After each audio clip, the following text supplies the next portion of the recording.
年間1000展示以上のアート巡りを通してアートな視点や物の見方について考えるチャンネルです。今回は2025年に私の心を震わせてくれたアートベスト10。2025年もたくさんのアートを見ました。有名アーティストかどうかとか集客数とか、そういったことは置いといて、私の心を震わせてくれたそんな展覧会を集めてみました。2025年上半期のベスト10もすでに動画アップしてるんですが、そこからどれだけ変わったか見てもらえると楽しいかなと思います。ベスト10に入らなかったものも一部紹介しますんで、ぜひ楽しんで見てもらえると嬉しいです。チャンネル登録お願いします。2025年に私の心を震わせたアート。まずは10位から。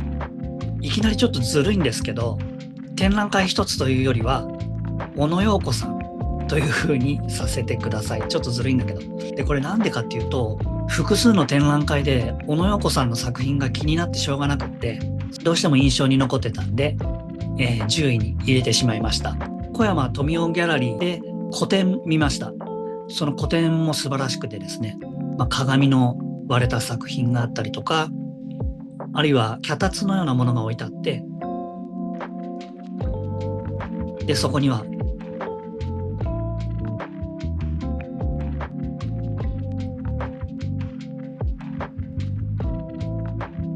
彼女の作品、とにかくものすごくシンプルなんだけどハッとさせられる、そんな作品が多くって、で他にですね、大阪の国立国際美術館のコレクション展にもですね、作品が一つだけあったんですが、その一つの作品、これがとても強烈で、縫い針が一本立ってるだけなんですけど、そこに一言、作品タイトルがこうありました。忘れなさい。これあなたはどう感じますか？何か小野洋子さんが特定のメッセージを伝えるっていうよりは、鑑賞者が自由にそれを捉えて感じて考えることができる、その余白があるのもとても素敵ですし、さっきも言ったようにすごくシンプルな仕掛けで心を揺さぶられるような素晴らしい作品がたくさんありました。もう一つ、東京都現代美術館にも小野洋子さんの作品ありまして、それも作品一つだけだったんですが、これ撮影 NG だったんで AI で再現してるんですけれども、紙一枚ぶら下がってて、そこに穴が開いてる、ただそれだけの作品なんですが、これがその紙の両側から、穴の両側から手をつなぐための穴だということなんですよね。それでいろんな想像が湧いてきました。男女、身近な人との握手だったり、年齢を超えた人との握手だったり、あるいは国を超えた、宗教を超えた握手だったり、いや、これもすごい作品ですね。本当にただ紙一枚穴開けて上からぶら下げてるだけ、言ってみたらそれだけなんですけど、いやー、もう本当にとても印象に残ってます。そんなわけでちょっとずるいんですけど、一つの展覧会というよりは小野洋子さんを10位に上げました。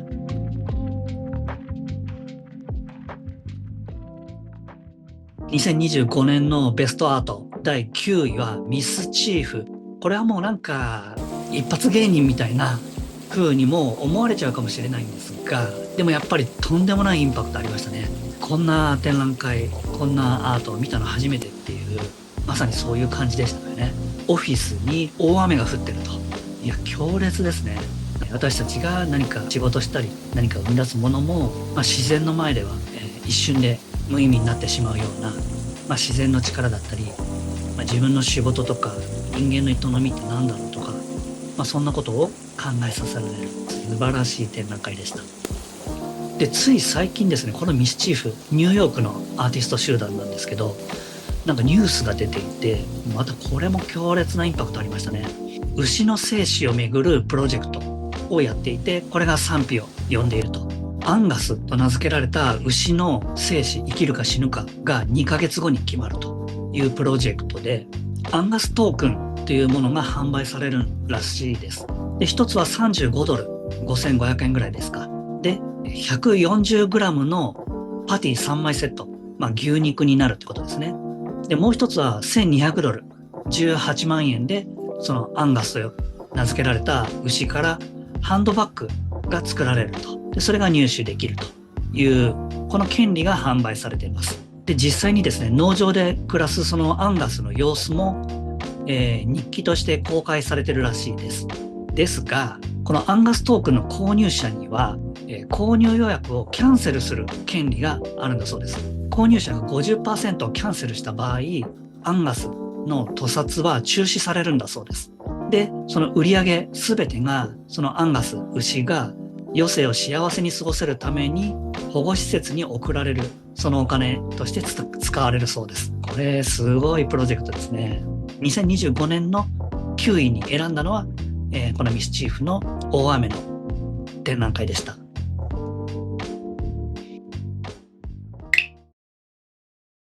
はい、2025年のベストアート第8位は横尾忠則さんのレンガの川。同級生だったかな、お友達との集合写真を起点にそこから、絵画を描いて、で自分が描いた絵からまたそこから連想して次の絵、そこからまた次の絵、次の絵、次の絵という風に横尾さんが描いていったその作品が並んでいると。川の流れのようにたくさんの作品が並んでるわけですけど、連想ゲームのようにですね、この絵からこの絵、そこからさらにこの絵という風につながっていく感じ、その発想法も面白いし、その連想の形が見える展覧会になってるっていうのはとてもユニークでしたね。いくつになってもそうやってユニークな発想を行動に移して、でもう彼はスポーツのように絵を描いてるっていう、とにかく、次々作品を生み出してるっていうことみたいなんですけれども、見習わなきゃなっていうか、なんか私ももっと頭を使ったり、もっとクリエイティブに生きることをしたいななんていうふうに思いました。第7位はレティシア・キー。これは京都で開催された京都グラフィーという国際写真祭ですね。芸術祭の一つの展覧会です。髪の毛、自分の髪の毛をいろんな形にして、それで写真の作品にしてるというとてもユニークなアート展で、そのアイデア自体も素晴らしいんですけど、そこにですね、自分の国での女性の立場の危うさだったりとか、そういったことを訴える、そういうテーマがあったりとか、あとは京都に滞在して制作したっていうことで、京都の人々との交流の中で生まれた作品だったりとか、いや、これもう本当にもう素晴らしいですね。私が心惹かれるアートっていうのは、まずパッと見でわって心惹かれるような、そういったものがあり、でさらに、解説を読んだり知ったりすることで、さらにいろんなことを考えさせられるような、そんなアートが好きなんですけど、これはまさにそうですよね。なんかその見た目のインパクトだったり、そのユーモアも感じられる。でそれでいて、内容もとても深い。このバランスはとてもいいですよね。すごく好きになったアーティストです。インスタでもね、作品いろいろ上げててとても面白いんで、ぜひチェックしてみてください。で、京都グラフィーすべて回る様子も別の動画にしてあるんで、ぜひチェックしてみてください。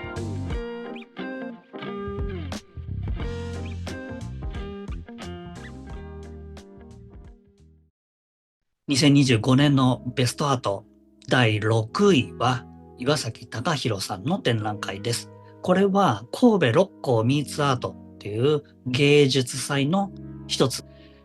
風の教会という安藤忠雄さん設計の教会。ここでも毎年この六甲ミーツアート芸術祭で展覧会が行われるのが楽しみなんですが、この2025年はこの岩崎さんの作品がありました。自然災害や戦争などで失われた建物がこの教会の中で浮遊している。これはとてもインパクトありましたね。教会という場所にそれがあるっていうことで、いろいろ想像が膨らむというか考えさせられる、そんな素晴らしい展覧会でした。なんか教会の雰囲気を壊すことなく、ここにある意味がある、そう感じさせられる、本当に素敵な展覧会でした。六甲ミーツアートといえば他にも素晴らしい作品たくさんあったんで、別の動画にしてるんで、ぜひそちらもチェックしてみてください。私好きだったのは西野達さんのこの作品で、これ残念ながら写真作品だったんですけど、許可が下りなかったみたいで、そのもの自体の展示はダメだったんですけど、これ AI で作ったんじゃなくて実際に道路の真ん中にこのね、棒を立てちゃったみたいで、めちゃくちゃユニークですよね。ありそうで絶対にない風景。これを作ってしまった。そのね、ぶっ飛んだ発想が大好きです。2025年のベストアート、第5位は内藤玲さんの展覧会です。いやー、素敵でしたね。内藤玲さんも、小野洋子さんに私の中では通じるというか、とてもシンプルな仕掛けで心揺さぶられる、そんな体験でした。なんか静かに寄り添ってくれるような、じっと観察したり眺めたり、自分の心の声を聞きたくなるような、本当に素敵な展覧会でした。2025年のベスト展覧会第4位は室谷の作品です。これは愛知2025っていう芸術祭の一番メイン会場の入ってすぐのところにあった、とても素敵な作品です。海の風景なのかな、それが編み物ですか。それで表現されていてカラフルで、なんかこう自然の豊かさだったり自然環境について考えさせられる、そういう自然を守りたいなって思わせられるような素晴らしい作品です。もう眩しいようなこの色鮮やかさ、サンゴだったり生き物、そういったものが日の光を水の中で浴びてるようなこの風景、ほんと素敵ですね。なんかこうポエティックな詩的な感じもしますよね。で、国際芸術祭愛知2025といえば他の作品もほんと素晴らしかったんで、動画アップしてますんでぜひチェックしてみてください。一番メイン会場ですね、この室谷の作品のあるメイン会場だけ動画まだアップできてないんで、今後急いでアップしますんで、ぜひチャンネル登録してお待ちください。はい、2025年のベストアート展。ここでちょっとですね、ベスト10には入れられなかったけど、印象に残ってる、そんなアート展も紹介してみたいと思います。さっき4位も芸術祭だったんですが、芸術祭といえばですね、六本木アートナイト。これも良かったですね。で、特にですね、絵画とか彫刻だけじゃなくて、パフォーマンスとかそういったものがあるのが良くって、私印象的だったのは六本木ヒルズにある大きな雲のアート作品、その下でですね、バレエのダンス、これが行われたんですね。で、なかなか普段ダンスとかバレエとか見に行くっていうことがないんで、こういった機会にそういう体験ができるのはすごく良かったし、本当に息を飲むような素敵なパフォーマンスでした。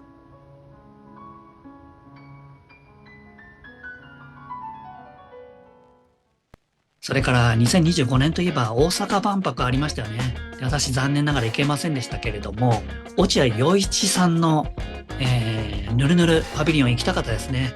あれ行けなかったんですけど、これがですね、ちょっと似たものが、東京表参道にもあったんで体験しました。これも素敵でしたね。それから万博といえばですね、大阪で坂本龍一展ありましたね。これ私張り切って初日に行きました。で、悪くない、良かったは良かったんですけれども、2024年かなに見た東京での展覧会が素晴らしすぎて、どうしてもそれと比較してしまったっていうところもあって、ベスト10には入れなかったんですけれども、素晴らしい展覧会でした。それから大阪といえば草間彌生さんの展覧会が、ビトンで開催されてましたね。これも素敵でしたし、それから京都でも版画に絞った展覧会ありました。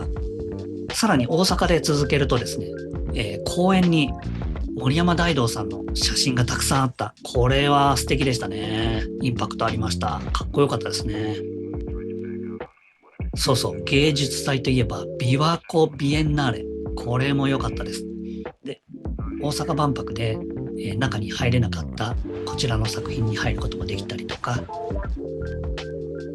他の作品も素敵でした。ノンガラスの作品とかね、良かったですね。この時計だらけのとても強烈なインパクト。この時計だらけに関連すると、この鏡だらけ、これも良かったですね。インスタなんかでも話題になってました。素晴らしかったです。箱根でも見たかな。すごく良かったです。この作品もすごかったです。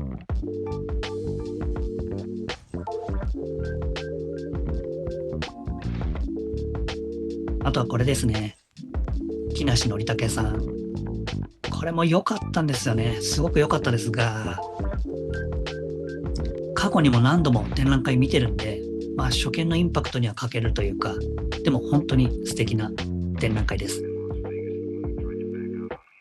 それからこれも良かったですね。何度か見たことあるんですが、特にこの展覧会というよりはこの水をアートにした作品、これ好きですね。大阪でも見たし、ここは芦屋ですけれども、素敵ですね。そうそう、東京立川に音楽ライブ見に行って、そのついでに、立川ってパブリックアートがものすごいたくさんあるんですよね。それをたくさん回りました。久々です。以前も回ったことあるんですが、これ動画にしてるんでぜひチェックしてみてください。全部もちろん無料で見れるアートですが、すごくいっぱいあって楽しいです。それから、パルコで見たジャン・ジュリアン。いいですね。好きです。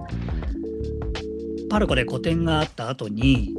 その後ドラえもんコラボの展覧会もやってましたね。で、ジャン・ジュリアンの兄弟の、ニコラ・ジュリアンも展覧会やってました。こっちもすごい好きでしたね。良かったです。これなんか可愛い動物、ユニークな動物の彫刻のようにも見えるけど、これ食べる食がテーマなんですよね。そう考えるとなんか急に深い世界に見えてきます。あとはこちらの写真展。これ私以前恵比寿の写真美術館でも見たことがあって、すごくインパクトがあって印象に残ってたんで、また別のところで個展があると聞いて行ってきました。このなんかコラージュ、すごいユニークな組み合わせで、あとはなんかこのビビッドな色の感じとか、生物、動物、生き物がテーマになってる感じで、ちょっと気持ち悪かったりもするんですけれど、それも含めてすごくユニークで面白い、不思議な世界観。これ好きですね。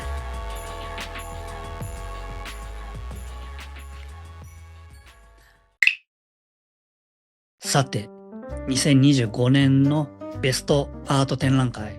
ここからいよいよ3位、2位、1位と紹介していきます。まずは3位はこちらです。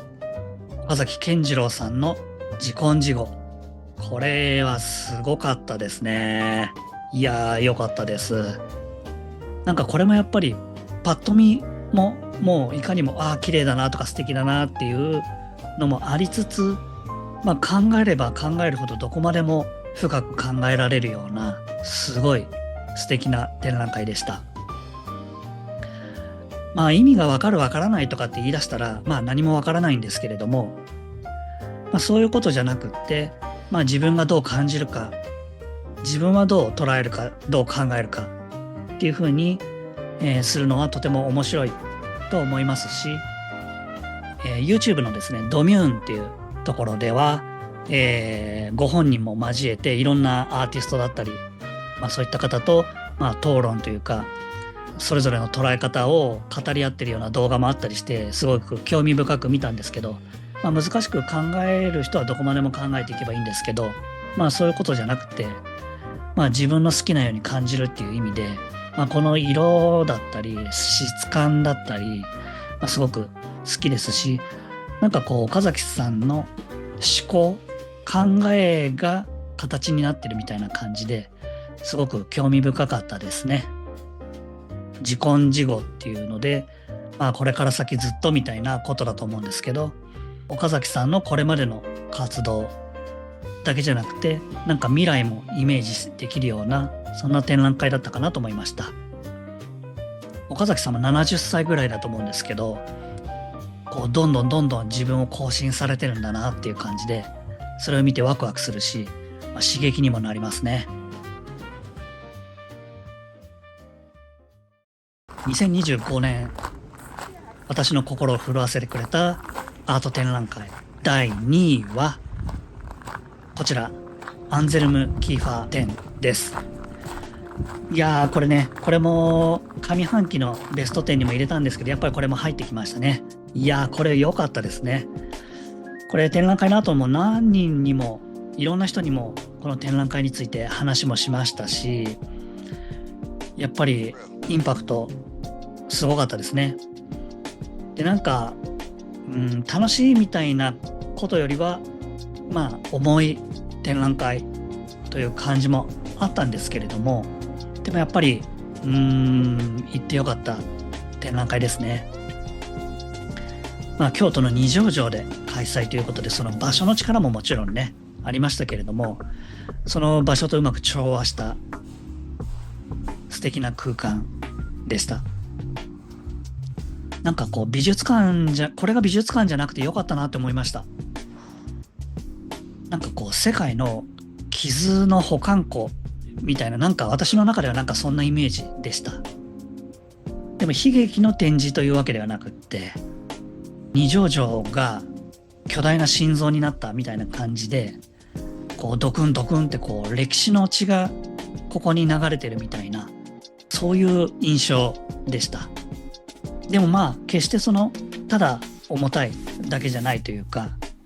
宇宙感もあって SF の映画を見てるような、そんな展覧会だったような気もします。映画といえばね、アンゼルム・キーファーの映画もあるんですよね。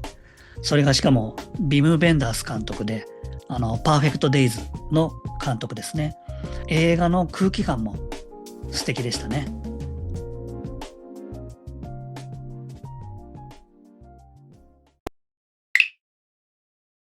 さて、2025年私の心を震わせたアート展第1位はこちらです。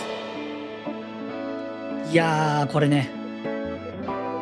やっぱりこれが1位でしょう。とにかくこんな展覧会見たことないという感じでしたね。アート展といえばこうね、壁とかに絵画、彫刻飾られてるようなイメージの方は多分びっくりするでしょうね。作品らしい作品が一切ない展覧会。この茶色っぽいグレーっぽい部分が作品というか展示で、美術館の空間自体をいじってると。いや、これものすごいインパクトでしたね。有名な建築家が作ったこの美術館を構造物のエイリアンが侵略してるようないい違和感があって、ものすごく面白かったですね。で、夕方になってくるとまたこの光の入り具合が変わって、また違った見え方がして空間がすごかったですね。で、このなんかね、作品的なこの構造物、これ床材が貼られてるんですよね。最後の最後の部屋でついにこの床にこれが貼られていて、やっとこの床材を踏めるというか、やっと床が床に来たみたいな、なんかすごく面白い、オチというかね、結末というか、いやー、とにかく素敵な素晴らしい展覧会でした。で、この玉山さんの展覧会、別の機会にも同じ愛知県でありまして、これもかっこよかったですね。この様子もそれぞれ、動画にしてありますんで、ぜひそちらもチェックしてみてください。さあ、2025年私の心を震わせたアートベスト10いかがだったでしょうか。いや、多分ね、あれも入れ忘れたとかありそうなんですが、一旦これで決めました。で、順番とかもね、本当はあんまり関係なくって、明日になったらあれが逆とか、そんな気もしてきそうです。で、ぜひね、あなたの、気になったもの、あるいはここに出てこなかったあなたのおすすめアートなんかもコメント欄で教えてもらえると嬉しいです。で、今後も年1000点のアート巡りを通して、アートな視点だったり物の見方について一緒に考えましょうということをこの動画でしていきます。アート巡りの動画たくさんありますし、これからも投稿していきますので、ぜひチャンネル登録よろしくお願いします。それでは次の動画でまたお会いしましょう。ありがとうございました。